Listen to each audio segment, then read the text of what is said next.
Okay, it's synced up. Hey everybody, it's Nathaniel Avila reporting from Dallas County, and who am I here with today? Hey, it's on you. Ah, so what are we talking about today? I believe today we are talking about the London Monster. Yes, and I just told Hanyo about it, and then she was like, "That's so scary." Am I right? Yeah, that's exactly my reaction. Okay. So yeah, we're gonna go to London, the city of London, and just talk about the London Monster, which was the name given to an alleged attacker of women in London between 1788 and 1790. Now, the attacker had a signature behavior of pickerism, which is what is called the picking or stabbing of victims with a knife or pin or a needle. So that's the whole Hmm, deal. interesting. Yeah. So the first reports of the monster appeared in 1788. So according to the victims, who are most of them are from wealthier families, a large man had followed them, shouted obscenities, and stabbed them in the booty. Some reports claimed an attacker had knives fastened to his knees. Other accounts reported that he would invite prospective victims to smell a fake nosegay, which is like those little flowers that you put on your lapel that clowns would just like spew water out of, uh, and then stab them in the face with a spike hiding in the flowers. Well, that doesn't seem very nice. No, it doesn't. So, let me show you what an artist's depiction of the London monster attacking a woman here in this drawing that was made in 1790. So I will just show you that.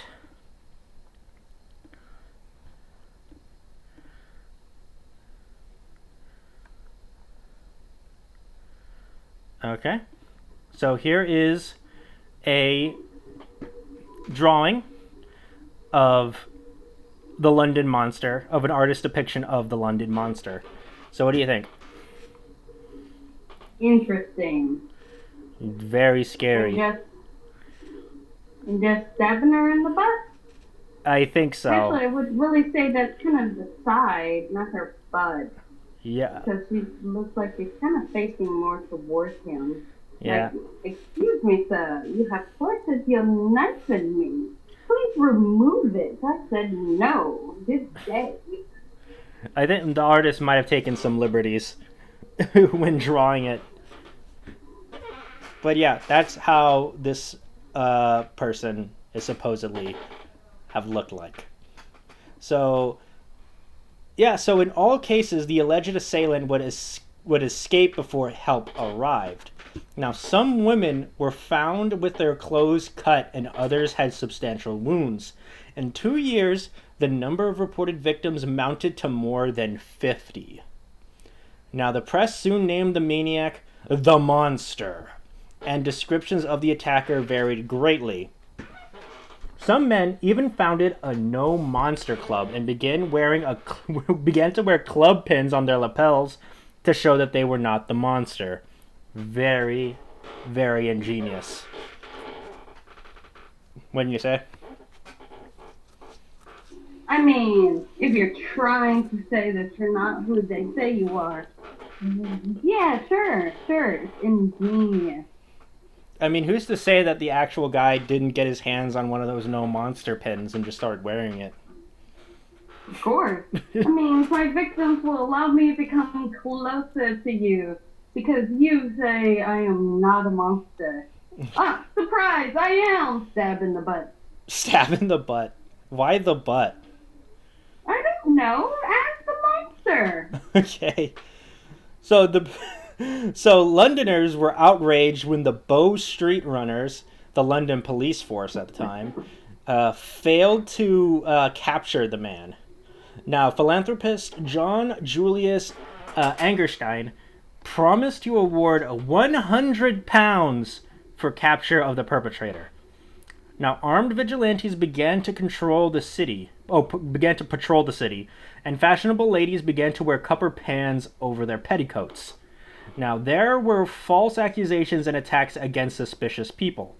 Local pickpockets and other criminals used the panic to their advantage, and they picked someone's valuables, pointed at him, and shouted, "Monster!" and escaped during the resulting mayhem. So, yeah, there's that. I mean, that's one way to get away with some shady stuff. Getting away from shady stuff, doo-dah, doo-dah. Gonna blame the other guy, doo-da-da-da-da. Yeah.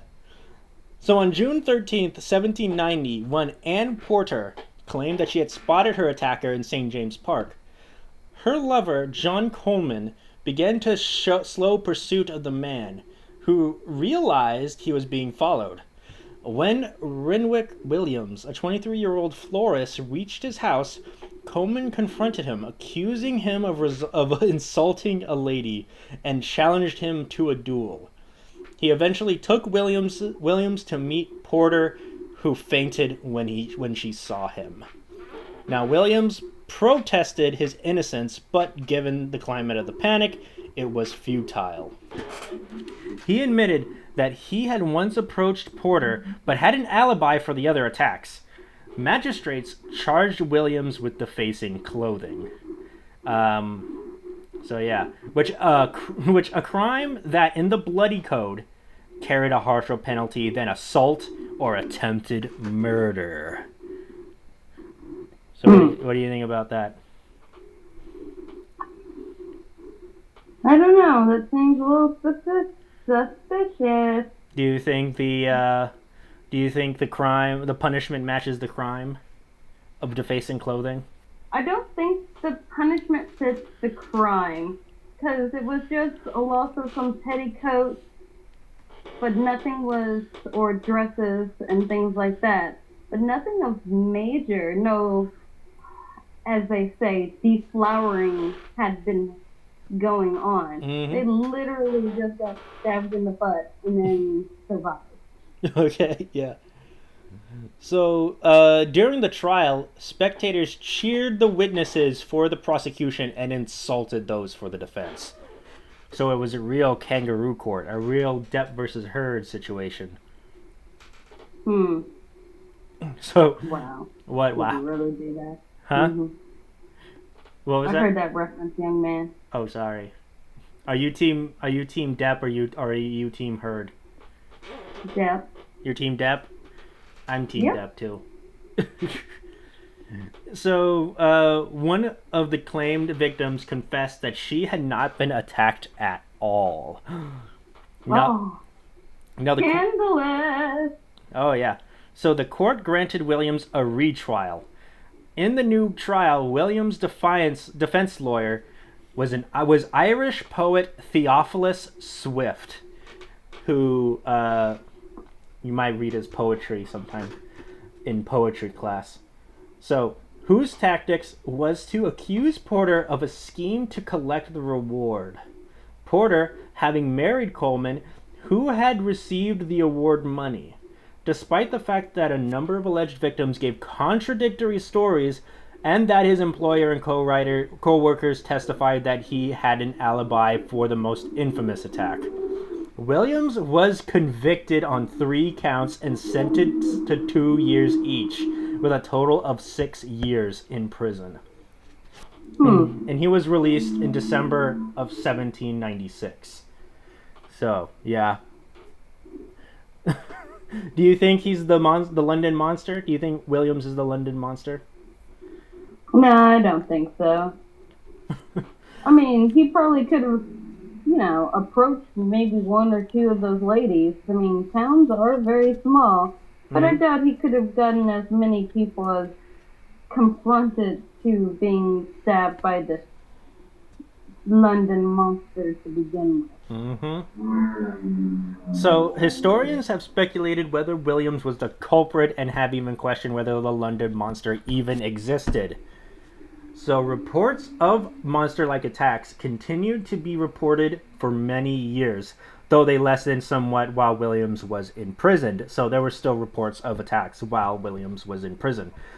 So due to the likelihood that several attackers emulated the original attacker, maybe, the London Monster is regarded as possibly one of the first copycat cases. It has also been even compared to Jack the Ripper, who murdered several prostitutes in London a century later and also received a similar media coverage and press sensationalism.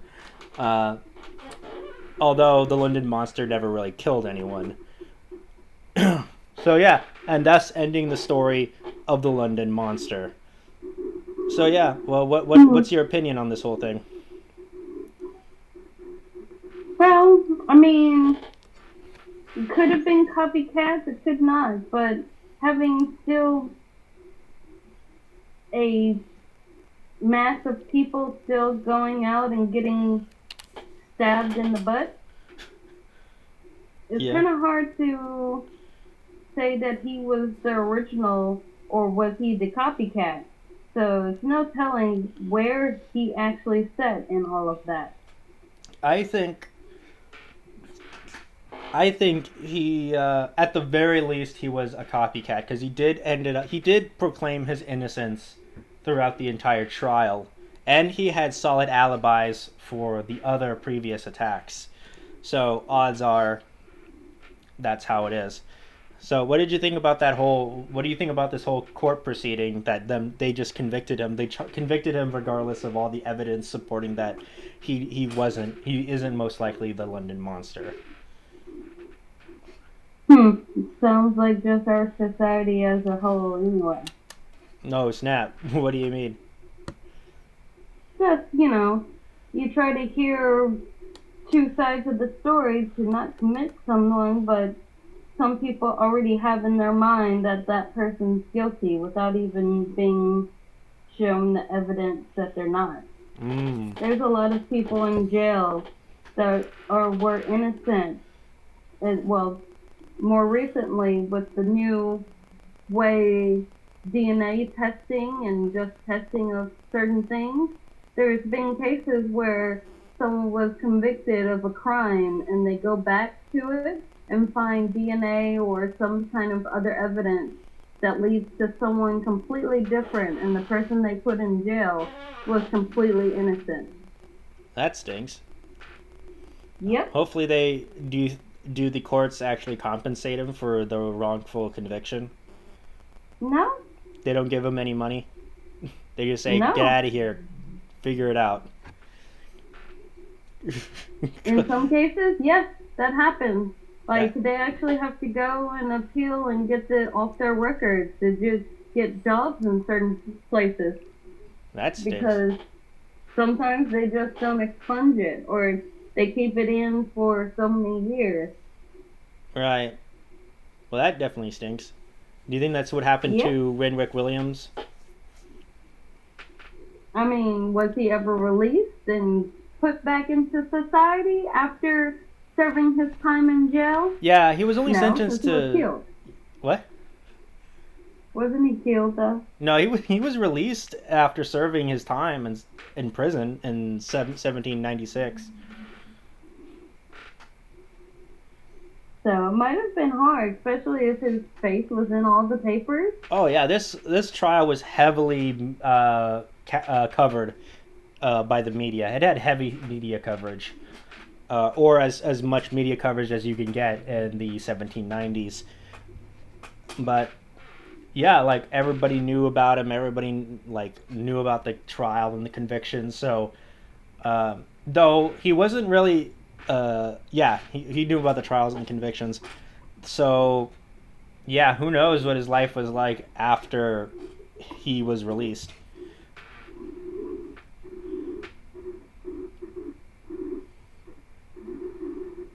Yeah. So, yeah, most of... Yeah? Yeah, there's no telling how that happened. It could have probably went bad or not. Yeah. What would you do if you got stabbed in the butt?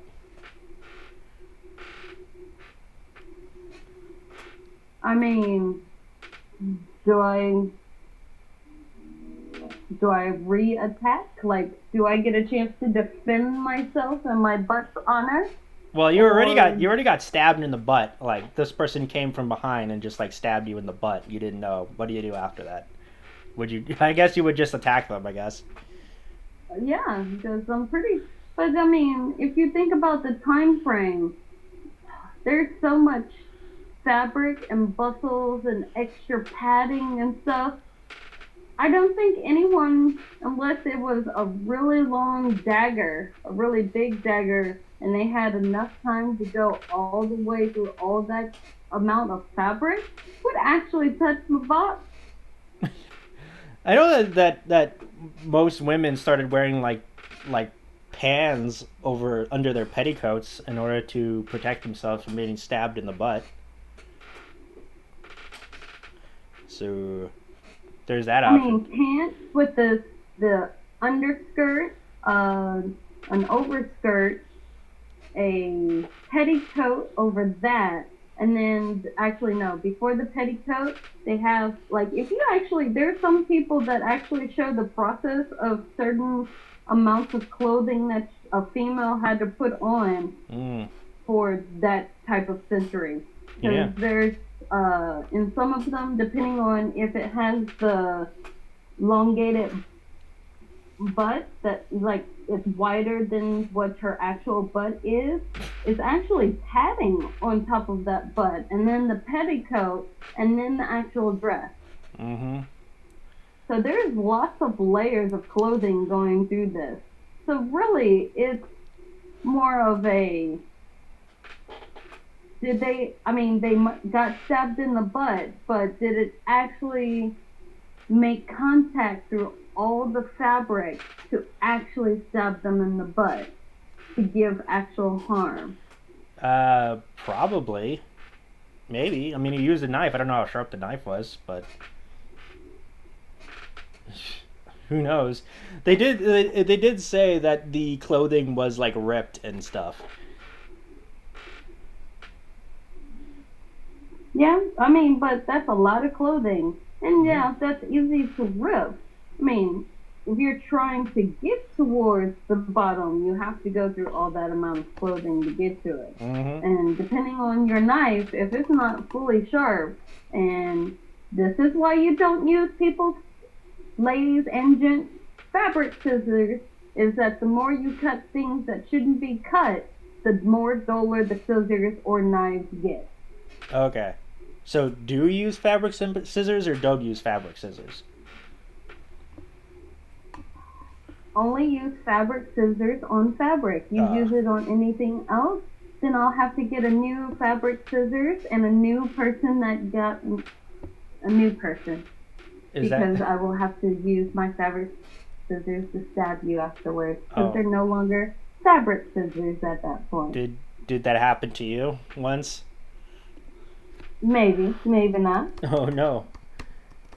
Let me see. Fabric scissors. I want to know what they look like. Oh, okay. I see it. They look like regular scissors in most cases, but they're meant to be cut by fabric. And if you use it on other things, it starts dulling and it won't make the nicer cuts that you need when you're doing sewing. That's not good. You need that to sew. Nope. So yeah, that's the story of the London Monster. If you want to know other things, there is an episode of Garrow's Law, which was based off of the London Monster case. It's on episode 2. You can check that out. And most of this information came from the book The London Monster by Jan Bondeson. So yeah, if you want to learn more about the London Monster, you can go check out that book. Yeah, and that's pretty much everything. What are your final thoughts on the London Monster? Final thoughts. Don't get caught trying to stab people in the butt. Ask politely. Consent is what's really special. Yeah, I don't think this guy actually got caught. So I don't think so either. No, I mean, with multiple things happening after such a major case, still happening that said it was either a copycat or the original. I don't think he was one of them, unless it was more than one assailant and he just happened to be the one that got caught. Yeah. There was that whole thing about the London Monster just never existing in the first place. Do you think that's true? No, I don't think that's true. Okay. I'm kind of having a hard time believing that as well. Because of all these ladies saying that they got attacked by the monster. Odds are that probably is somebody going around stabbing people in the butt. So yeah, that's the story of the London Monster. I've been Nathaniel Avila. And I'm Hanyu. And we'll see you guys next time. Bye. Bye. Bye. Thank you for listening to a Vision podcast, home of wacky talkies, The Kingdom, Evil Exists, and many more.